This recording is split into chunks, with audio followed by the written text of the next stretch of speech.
வணக்கம் மக்களே. ஆதார் அட்டையை வச்சு ரூபாய் 50,000 கடன் பெற முடியும் அப்படிங்கிற ஒரு சூப்பரான திட்டத்தை பற்றி தான் பார்க்க போகிறோம். ஸோ இதை பற்றின முழு விவரங்களையும் தெரிஞ்சுக்க வீடியோ கொஞ்சம் கூட ஸ்கிப் பண்ணாமல் கடைசி வரைக்கும் முழுமையாக பாருங்கள். இதுதான் முதன்முறையாக நம்ம வீடியோ பார்க்குறீங்கன்னா மறக்காமல் நம்ம சேனலை சப்ஸ்கிரைப் பண்ணிவிட்டு அந்த லைக் பட்டனை தட்டி விட்டுருங்க. வாங்க வீடியோக்குள்ளே போகலாம். கோவிட்-19 தொற்று நோயால் பாதிக்கப்பட்ட சிறு வணிகர்களுக்கு PM ஸ்வநிதி யோஜனா திட்டம் உதவுகிறது. ஆதார் அட்டை மூலம் ரூபாய் 10,000 முதல் ரூபாய் 50,000 வரை கடன் பெறலாம். கோவிட்-19 தொற்று நோயால் பாதிக்கப்பட்ட வணிகங்களை ஆதரிப்பதற்காக முதலில் 2020 அறிமுகப்படுத்தப்பட்ட பிரதான் மந்திரி ஸ்வநிதி யோஜனா திட்டம்.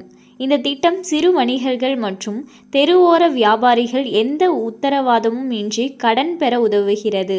ஆதார் அட்டை வைத்து மட்டுமே இவர்கள் கடன் பெற முடியும். PM ஸ்வநிதி யோஜனா எவ்வாறு செயல்படுகிறது அப்படிங்கிறத பார்த்துடலாம்.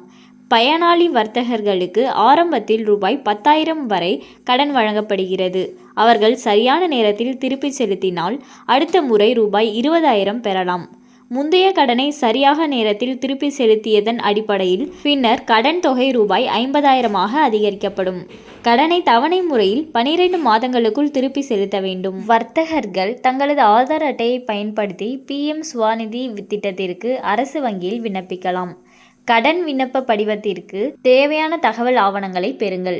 மொபைல் எண்ணை ஆதாருடன் இணைக்கவும். இது ஆன்லைன் விண்ணப்ப செயல்பாட்டின் போது eKYC அதாவது ஆதார் சரிபார்ப்பை பெறுவதற்கு அவசியமானதாகும்.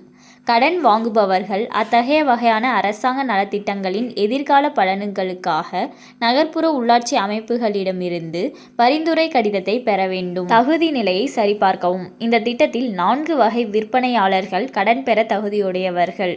இந்த படிகளை பின்பற்றிய பிறகு விண்ணப்ப செயல்முறையை போர்ட்டலில் நேரடியாகவோ அல்லது அருகிலுள்ள பொது சேவை மையம் மூலமாகவோ தொடங்கலாம். வட்டி விகிதம் தொடர்புடைய திட்டமிடப்பட்ட வணிக வங்கிகள், பிராந்திய கிராமப்புற வங்கிகள், சிறுநிதி வங்கிகள் மற்றும் கூட்டுறவு வங்கிகளுக்கான வட்டி விகிதங்கள் தற்போது நடைமுறையில் உள்ள விதிகளின்படி இருக்கும். NBFCக்கள், MBFC, MFIக்கள் மற்றும் பலவற்றிற்கு வட்டி விகிதங்கள் அந்தந்த கடன் வழங்குனர் வகைக்கான RBI வழிகாட்டுதல்களின்படி இருக்கும். ரிசர்வ் வங்கி வழிகாட்டுதல்களின் கீழ் வராத பிற கடன் வழங்குனர் வகைகளுக்கு NBFC, MFIக்களுக்கான தற்போதைய RBI வழிகாட்டுதல்களின்படி திட்டத்தின் கீழ் வட்டி விகிதங்கள் பொருந்தும். மேலும் இது போன்ற அரசாங்கம் சார்ந்த அனைத்து அப்டேட்களையும் உடனுக்குடனே தெரிஞ்சுக்கணும்னு நினச்சிங்கன்னா மறக்காம நம்ம சேனலை சப்ஸ்கிரைப் பண்ணி பக்கத்தில் இருக்க பெல் ஐக்கானை கிளிக் பண்ணி அதில் ஆளுங்கிற ஆப்ஷனை செட் பண்ணி வச்சுக்கோங்க. அப்போ தான் நம்ம அப்லோட் பண்ணுற வீடியோ உடனுக்குடனே உங்களுக்கு நோட்டிஃபிகேஷனாக வந்து சேரும்.